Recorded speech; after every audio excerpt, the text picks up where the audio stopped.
everyone, it's Leanne from the Medicine Hat Public Library. Today we're going to be building a cat castle. Since we're all indoors with our pets a little bit more and maybe we're looking for something to do, a way to fill our time, I wanted to share this really kind of like fun family craft with you guys, and that is building a cardboard cat castle or doggy den or any kind of cardboard home for your pet. I hope you enjoy watching me build a castle for my boys, and if you decide to make your own, please share your results with us. You can tag us on Facebook, Instagram, or Twitter. I hope you enjoy. Alright, so I'm building my cat castle on my living room floor, and I just wanted to go over the basic supplies that I will be using today. You can find a lot of these at home, and if you don't have them at home, you can find them for a pretty low cost at Michael's, Walmart, or any other kind of like big box store that sells craft supplies. So first, and most importantly, I need cardboard boxes. I'm sure we've all been ordering more stuff online during the pandemic, so if you have some big cardboard boxes laying around, they are perfect to use for this craft. I have two bigger boxes that I'm going to be using. I also have some other bits of cardboard that I've been saving to make this craft. You can use old cereal boxes, smaller cardboard boxes, or even a cardboard pallet that your cat food comes in. To stick our pieces together, I'm going to use duct tape. To cut holes and decorative bits out of our cardboard, I'm going to use an X-Acto knife. If you have little ones or you're kind of worried about the sharp edges, you can also use a really just kind of good pair of scissors. And to decorate my cat castle, I'm not sure what I'm going to be doing yet exactly, but I have some craft paint here. If you decide to paint your creation, I really want to stress that any paint that you use should be non-toxic and pet safe. You don't want to be using any artist quality acrylic paints or anything like that, because there's some stuff that is in the supplies that could make our little ones sick. I also have some yarn, some felt, popsicle sticks, and a pencil and a Sharpie pen. So the first thing that I'm going to do is I am going to build the structure for my cat castle. Since I have the two large cardboard boxes sitting around my house, I think I'm gonna make a double level tower. So to start, I'm going to take my Sharpie and I'm just gonna draw holes where I think Donatello here might wanna go in through the sides. So my boys are all pretty big male cats, so I think I'm gonna make my holes a little bit bigger than what you guys might need to if you have smaller cats. I know I want them to come in through the side here, and I think I'm gonna put a hole on the other side over here as well, so they have more than one way to get in and out of the castle. If you have cats that maybe don't get along the best, it's always good to make sure that they have more than one way out of any like cat tower or any kind of like structure in your house. That way if they just kind of feel scared, they're not trapped. Okay, so I have these two holes, and now I'm gonna use my X-Acto knife and just cut those holes out. If you have little ones that are trying to make this craft, I would suggest an older adult helps them.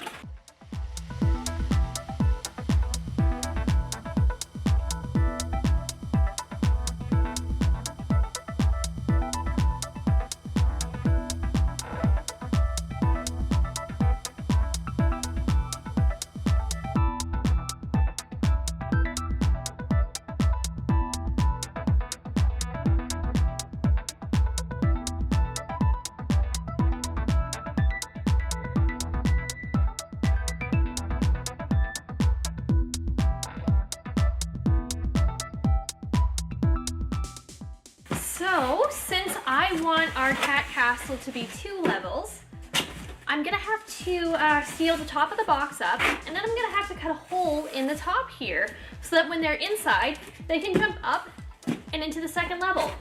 So let's do that with our duct tape here.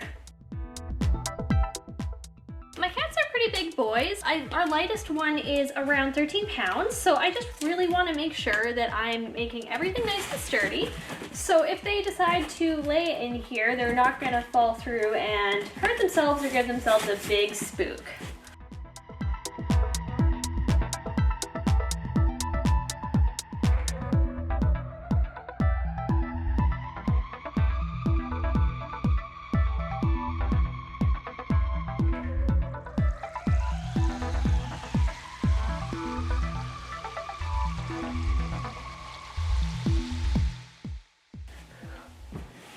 load bearing test.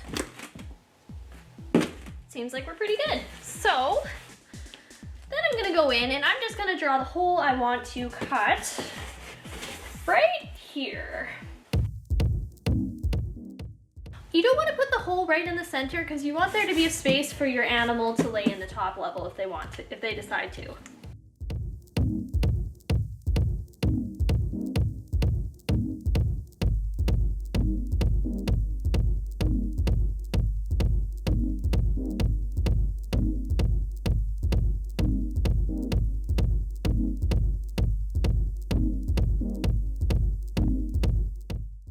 Okay, so now that I have our bottom hole cut, I'm kind of going in and I am looking at the hole that we already cut on the top of our bottom box.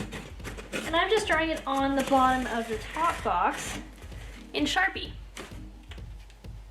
That way, I know how big of a hole to cut in the bottom of this guy.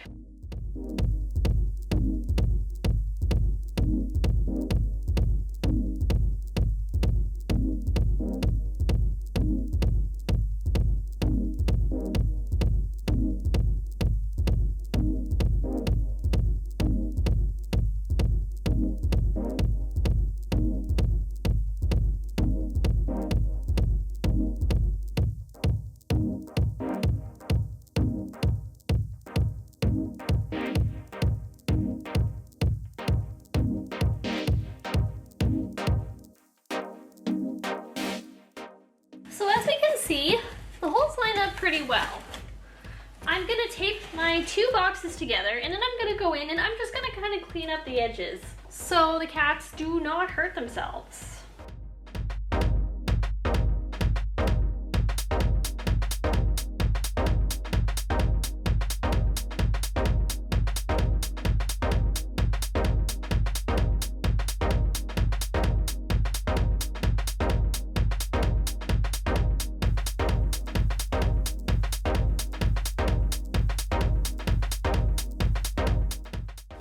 I think I'm actually gonna go in with my duct tape and just kind of put tape around all these rough edges on the inside here.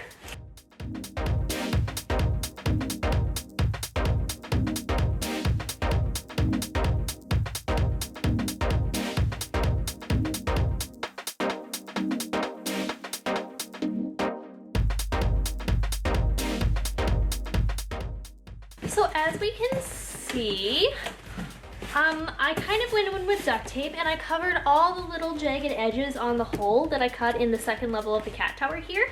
It's gonna keep my cats from like hurting themselves or scratching themselves. And I made sure that there was no raised edges on the duct tape because Donatello actually likes to chew duct tape and I don't want him getting sick from this. Hey Don! So now I have the basic structure for my cat castle. Since my boys are bigger, I think I'm gonna leave the top of it open so they can either sleep in the inside here or they can just kind of get on the top level here and maybe chill out and nap on and look over the edges. I think I'm gonna tape these top edges here and cut them like castle walls.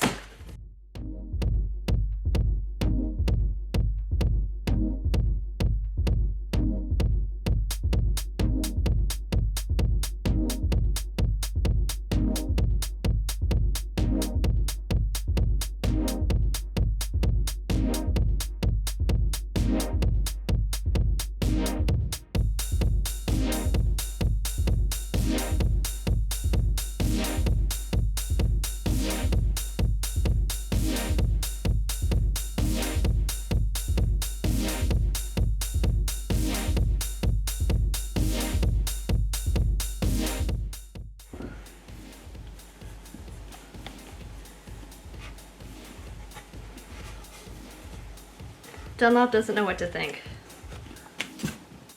But it'll hold him. But now we're gonna do a secondary weight test with Coco. Okay. What do you think?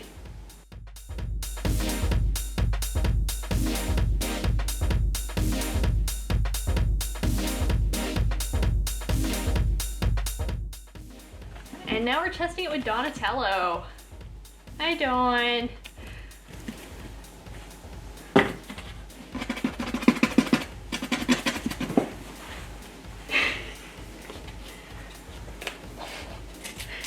That's actually kind of cute, you have to admit.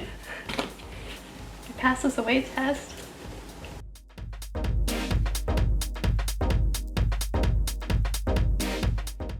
Now my cat castle is built. We've tested it out.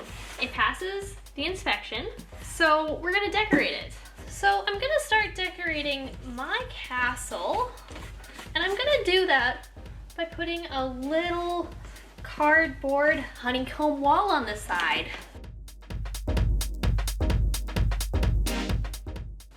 So as you can see, I made a cute little honeycomb wall like we have on the side of the library, and I'm just giving it a quick coat of paint before I put it on my house. I'm doing this first so it can dry and I'll be able to put it on when we're ready.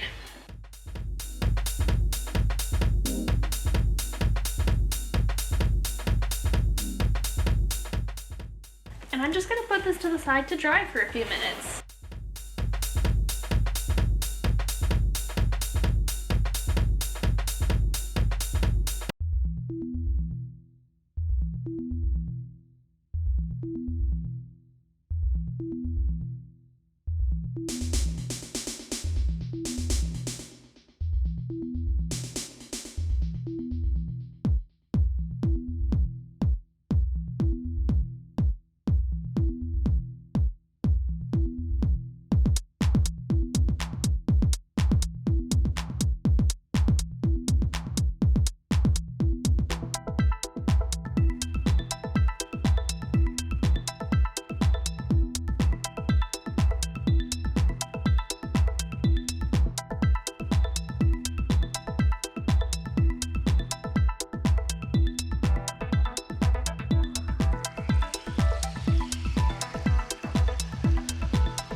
Now that I have some color on my cat castle, I'm just gonna go in with my big fat black Sharpie here and just kind of like outline the edges and draw some details on.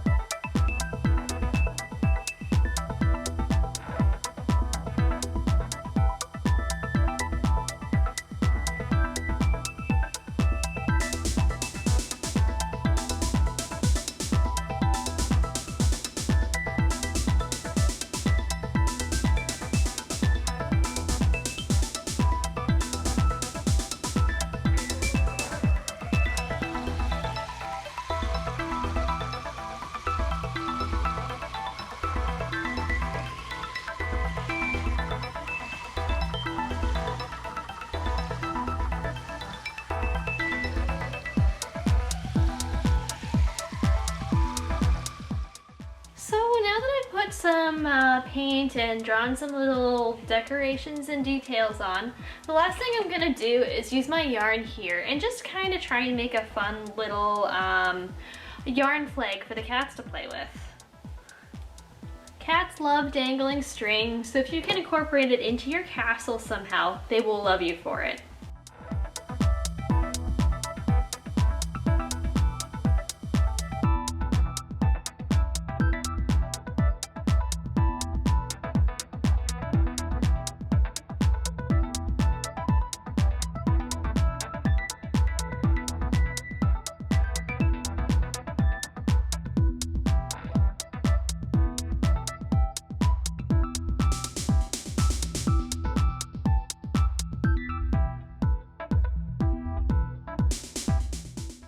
So I think I'm gonna call this cat castle done. I put a few decorations on it, and the cats have already been in it. They seem into it. The last thing I'm gonna do is I'm just gonna take something soft, like a towel or a blanket, and I'm gonna put it in the bottom level here. That way, if they wanna kind of like sleep and hang out in there, they have something comfy to lay on.